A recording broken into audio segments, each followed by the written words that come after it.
Jarqo'rg'on tumanida Mo'ltonni Lo'li Milliy madaniyat markazi tomonidan yangilanish sari yangi qadam mavzusida ko'rik-tanlov bo'lib o'tdi. Unda tuman hokimligi, tuman madaniyat markazi vakillari va san'at ixlosmandlari ishtirok etishdi. Hozir shu haqda.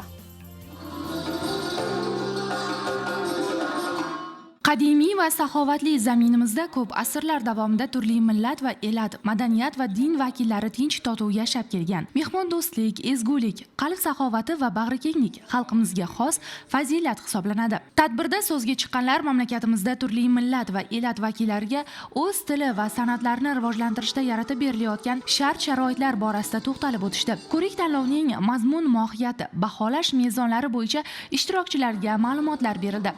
Shundan so'ng ko'rik-tanlov qatnashchilari belgilangan me'yorlar asosida o'z san'atlarini namoyon etishdi.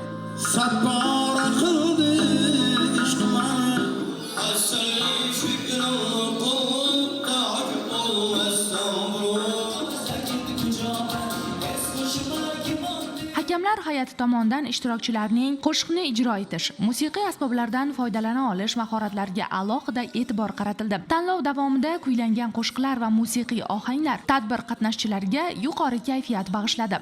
San'at musobaqani tashkil etishdan maqsad bizni Mo'lton millatiga mansub, o'ziga xos milliy an'ana, milliy udum, milliy qo'shiqlar yo'qolib ketmasligi uchun shuni qayta boshdan tiklash, kelajak avlodga yetkazish davlatimiz tomonidan bizga ko'p imkoniyat ochilyapti. Shunga qarab qadam tashlayapmiz. Tadbir yakunida tashkilotchilar tomonidan faol va iqtidorli ishtirokchilarga diplom va esdalik sovg'alari topshirildi. Hududlarda tashkil etilayotgan bu kabi tadbirlar millatlar aro do'stlik va totuvlikni mustahkamlash bilan birga turli elat vakillarining san'ati va madaniyatini rivojlantirishga xizmat qiladi.